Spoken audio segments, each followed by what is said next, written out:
true desire in the heart. That itch that you have to be whatever it is you want to be, that itch, that desire for good is God's proof to you, sent already to indicate that it's yours. You already have it. Claim it. Disciplined desire, whether one can curb it, is a deeper question altogether, which is, what do you desire? What makes you itch? What sort of a situation would you like? Most people allow their fear of failure to outweigh their desire to succeed.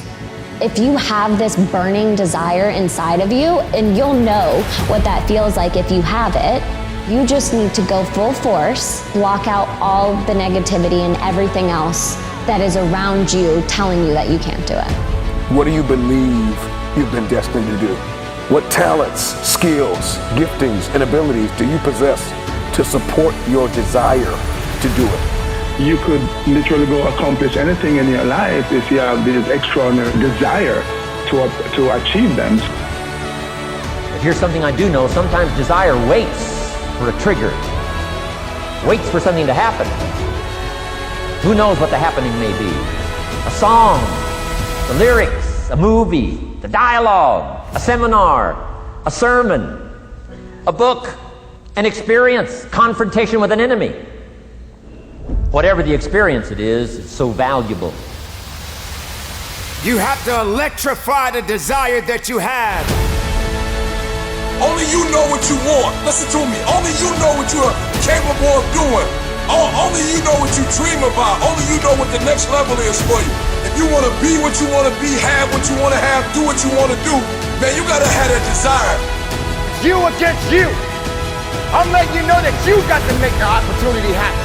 You got to be fired up. You got to be hungry for it. You got to have the desire to push yourself.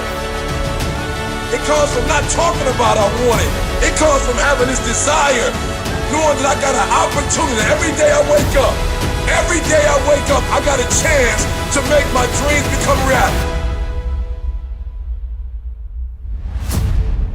If you say that getting the money is the most important thing, you will spend your life completely wasting your time.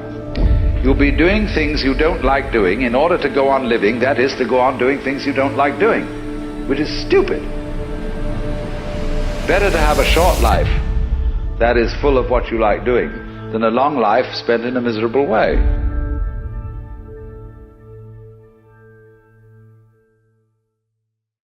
What do we want to feel? What would satisfy us as being the meaning behind this world? It's very commonly said that the root of most human unhappiness is the sense that one's life has no meaning. It's so often, you know, that we don't follow our ideas and our desires through. Most of the things that we want very fervently are things that we've only half glimpsed. Our ideals are very often suggestions, hints, and we don't know really exactly what we mean when we think about it. But there is this obscure sense in which we feel that life ought to have significance. An individual feels that his life amounts to something when he belongs and fits in with the execution of some group enterprise. He feels he belongs in a plan. And this too seems to give people a sense of great satisfaction. Why is it that a plan, why is it that fellowship with other people gives the sense of meaning? Does it come down perhaps to another sense of meaning? It does seem to me that there's a sense in which we often use the word significance, where the word seems to be chosen quite naturally, and yet at the same time it's not quite the right word.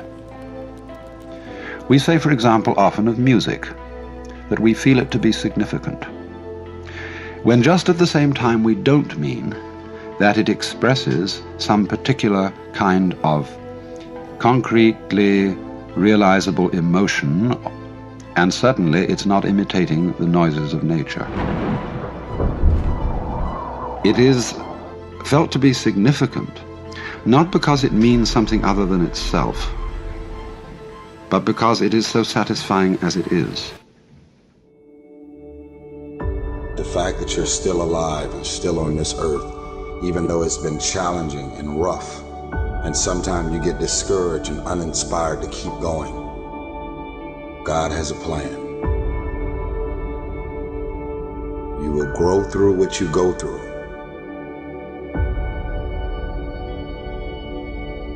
Don't be sad, be grateful. Don't dwell, do. Don't complain, create. We got this.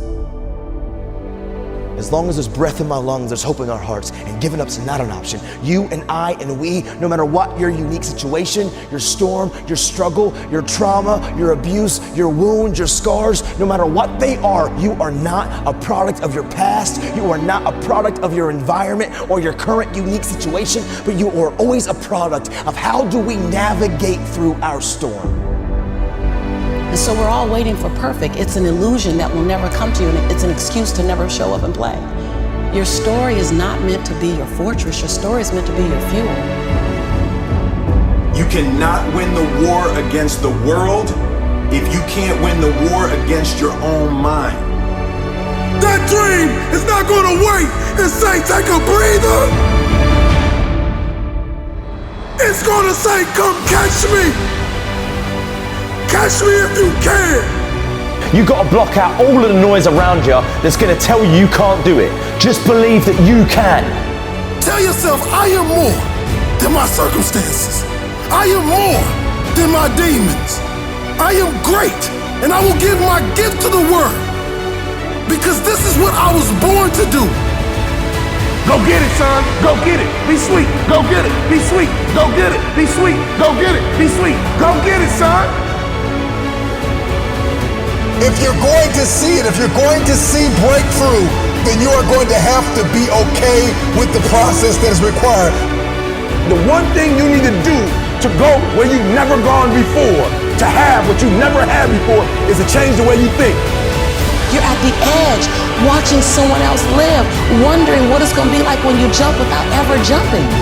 And I'm just here to tell you, jump. Believe that you can. Believe it's possible for you to have it. Don't lay on your back.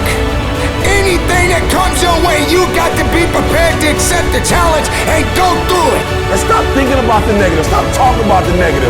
Ask yourself, what would amazing look like for you? As long as that heart is pumping blood, you're not dead yet. They haven't put rose petals on your box yet. Make sure every breath you take counts for something.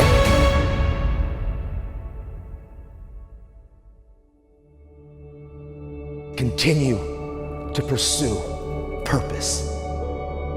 And we all got a purpose. Every one of you in this room, we're born to not just exist, but to experience life. Every one of you in this room, you were born to leave your fingerprints on history.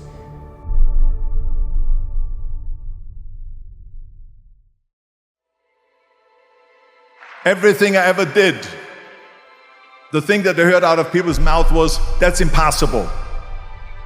That can't be done. Or no. Imagine, you go from studio executive to studio executive, from agent to agent, from manager to manager, and they all said exactly the same thing. Now that's very encouraging, isn't it?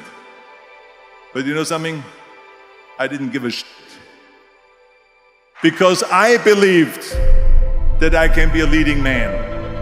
I believed that I could be another Clint Eastwood, or another Burt Reynolds, or another Warren Beatty, or whatever those characters were, Charles Bronson and so on. I believed that I could be those people. I said, there's enough room on that ladder that I can fit up there. And I looked back again and learned from what I learned in sports. In my case, in bodybuilding. It's all about the hard work that you put in. I said to myself, in bodybuilding, I worked out 5-6 hours a day. I'm going to do the same thing now for acting. So whenever someone said to me, it can't be done, I heard it can be done. When they said no, I heard yes. And when they said it's impossible, I heard it is possible. Because I am a strong believer. Well, I'm gonna be the one, I said to myself, I'm gonna do it and I'm gonna show it to them. Maybe it has never been done before. That's perfectly fine with me. But I'm gonna do it. And I did not listen to the naysayers. So people always ask me, when they saw me in the gym in the pumping iron days, they said, why is it that you're working out so hard? 5 hours a day, 6 hours a day, and you have always a smile on your face. The others are working out just as hard as you do, and they look sour in the face. Why is that? And I told people all the time, I said, because to me, I'm shooting for a goal. In front of me is the Mr. Universe title. So every rep that I do gets me closer to accomplishing that goal, to make this goal, this vision turn into reality. Every single set that I do, every repetition, every weight that I lift will get me a step closer to turn this goal into reality. So I couldn't wait to do another 500-pound squat. I couldn't wait to do another 500-pound bench press. I couldn't wait to do another 2,000 reps of sit-ups. I couldn't wait for the next exercise, for the next half hour of posing and all the kind of things that you have to do to be a champion.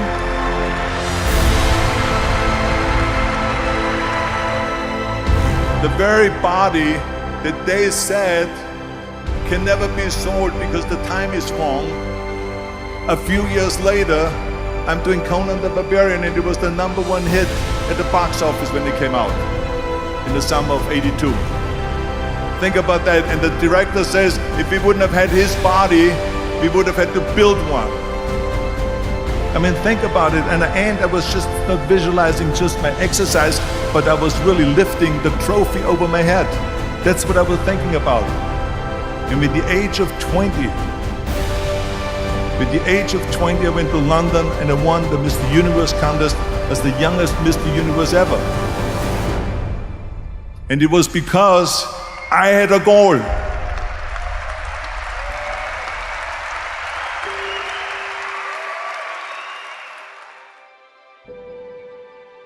Because I believed.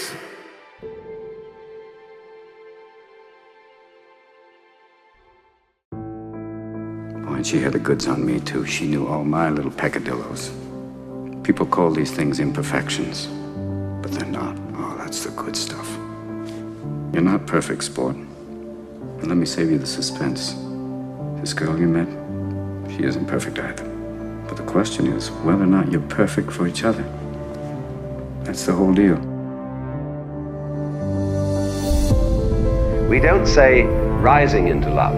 There is in it the idea of the fall. Taking this ghastly risk is the condition of there being life. You see, for all, life is an act of faith.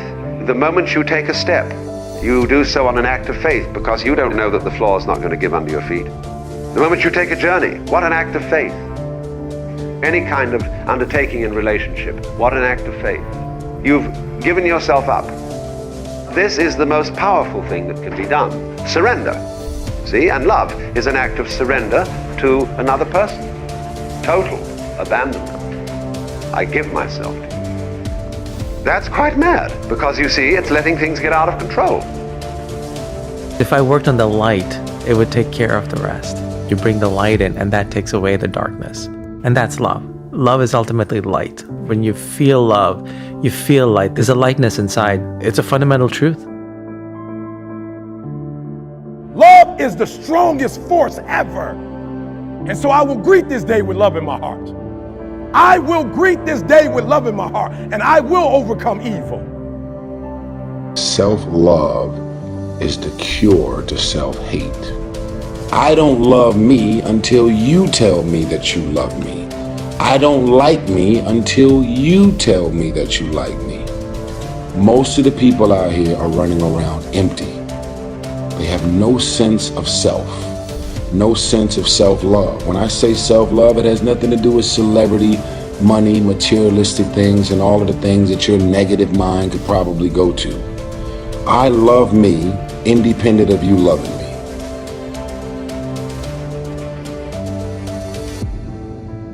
Before you can love someone regardless of their religious beliefs or their political beliefs or their economic status, whatever those things are, you gotta not only like you, but you gotta love you, and you gotta fall madly in love with you. We were two completely separate people on two completely separate individual journeys. My happiness was my responsibility. And we decided that we were going to find our individual, internal, private, separate joy. And then we were going to present ourselves to the relationship and to each other already happy. Place the responsibility for your happiness on yourself. I invested too much. I invested too much to quit. I made too many sacrifices to give up. I paid too much. I stood before your mama and your dad and said, till death do us part. If you leave, you will not leave me over the phone or through a letter. You will look me in my face and tell me you gone. After I bring you the roses.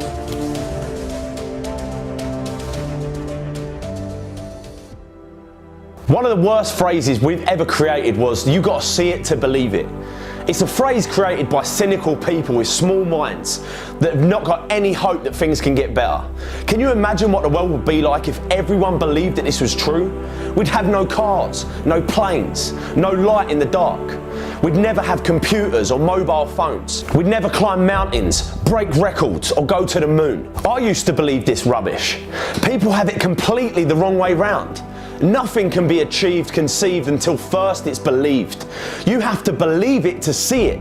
If there's something that you want to do with your life, that thing deep inside you that whispers day and night, it will always just be an idea until you choose to believe it's possible. You have to believe it so much that you already think it's happened. You have to walk like it's there, talk like it's there, believe it's there. People are going to think you're mad. They're going to look at you and think you're insane. They're going to tell you like it ain't possible, it's risky, you shouldn't do it, be careful, stick to what you know, stick to what you do. F that. Follow your dreams. These people have to see to believe it, but you need to believe it to see it. I was in a tough position, 19 years old, kid on the way, earning £27 a day. I could have chose to focus on all the problems I was going to face, all the pain. Instead, I decided to change my stars. I decided to say enough was enough and focus on ways to change them. It's easy to say that, I'll try that thing tomorrow, or I'll do that tomorrow. One day I'll get in shape. One day I'll tell that person how I feel. One day I'll start that business. One day I'll leave this job. One day I'll leave this abusive relationship. We've all had times where we find ourselves constantly telling ourselves that one day we'll do that thing.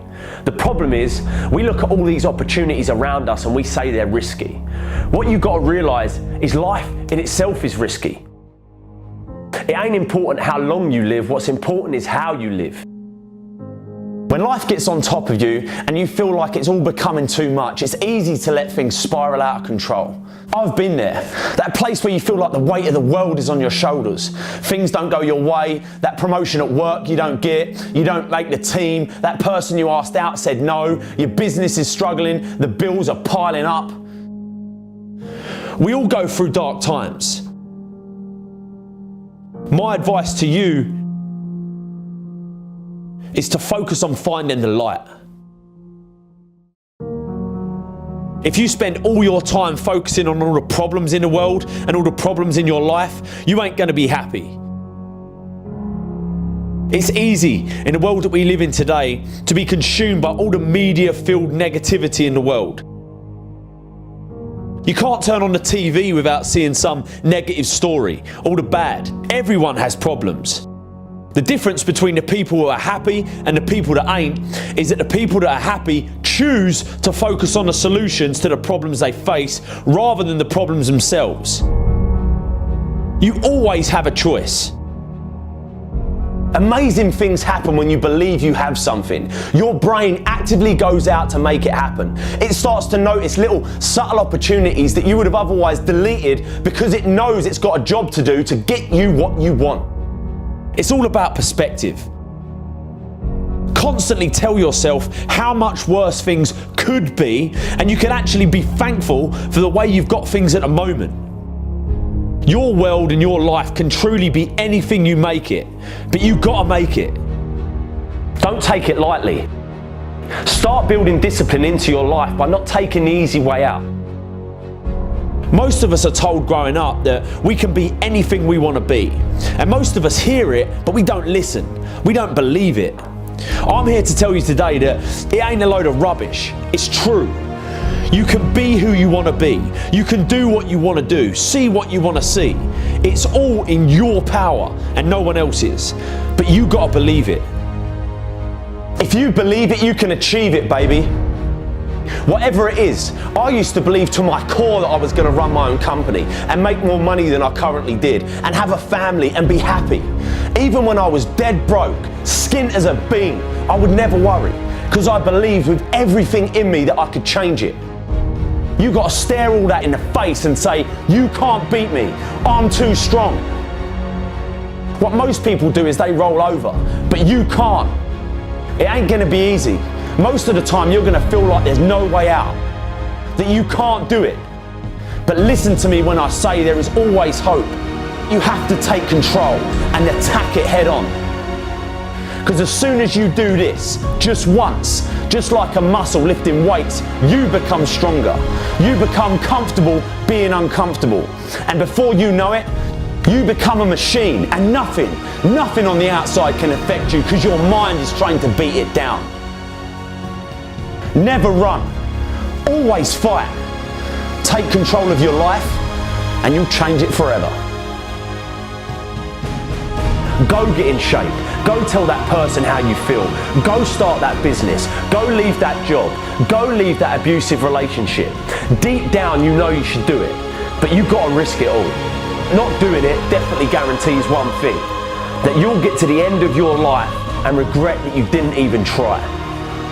You can either be a victim of your life or the master of it, but the choice is always yours. Go out and get it. Don't take no for an answer. If you get knocked down, get back up again. You can never fail if you never give in. Stop being a victim. Stop letting life push you around and start fighting back. Because the minute you tell yourself that you control this is the minute you can start to change it. It all starts the moment you take responsibility and say to yourself, I can make out of this life what I want, and no one and nothing is going to shape my destiny but me. I'm here to tell you today that you can have anything you want, be anyone you want, believe that you can do it and work hard to get it, and it's yours. Never wait and see to believe it. Believe it and you'll see it.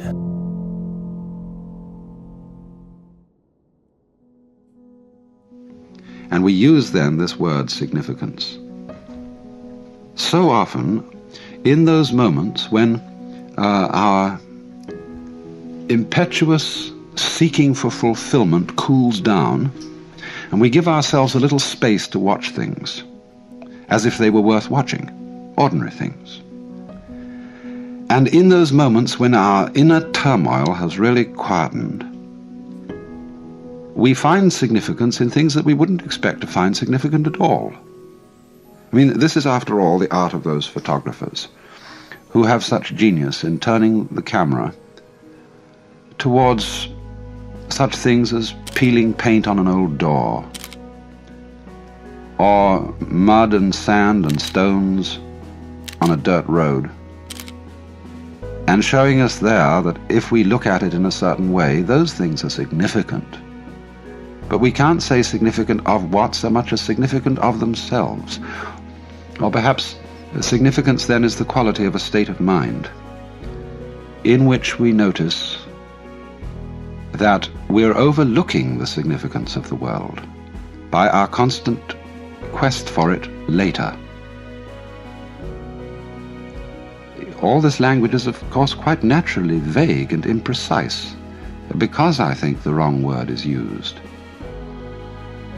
And yet not entirely the wrong word, because, as I said, it comes so naturally to us. But it certainly is an attribute, not only of those moments in which we are tranquil inside, but also of moments of deep spiritual experience, that in those moments the significance of the world seems to be the world.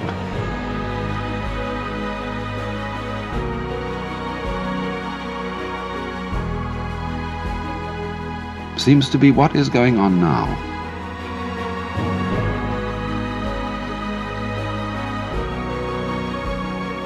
And we don't look any further. The scheme of things seems to justify itself at every moment of its unfoldment.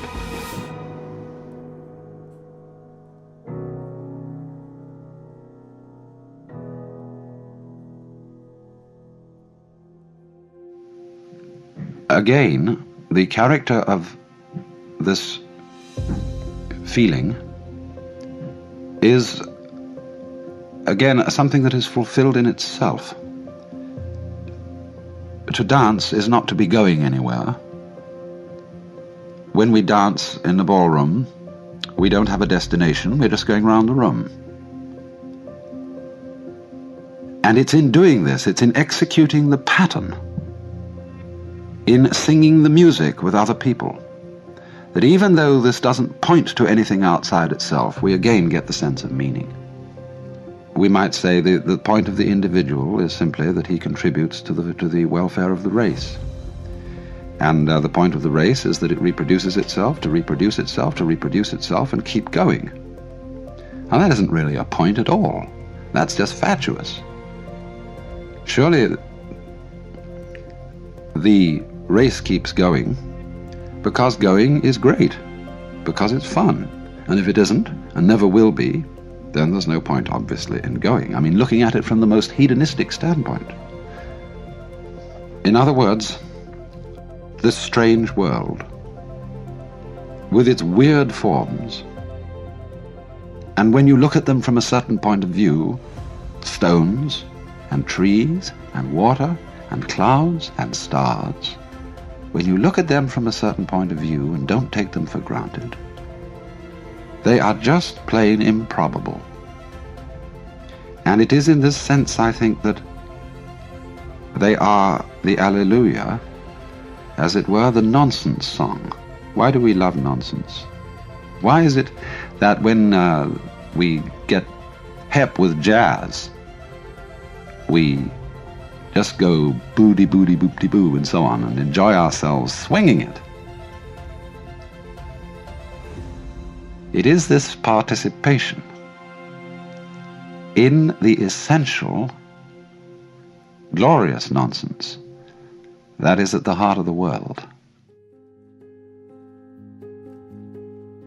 that isn't going anywhere, that is a dance.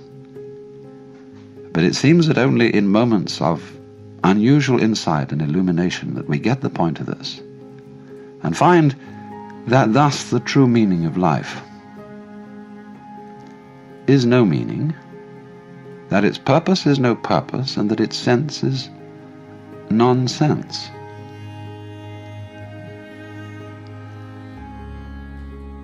But still, we want to use about it the word significant. Significant nonsense? Yes, nonsense that is not just chaos, that is not just blathering balderdash,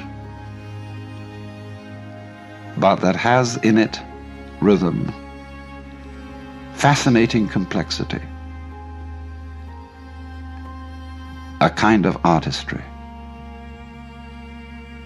It is in this kind of meaninglessness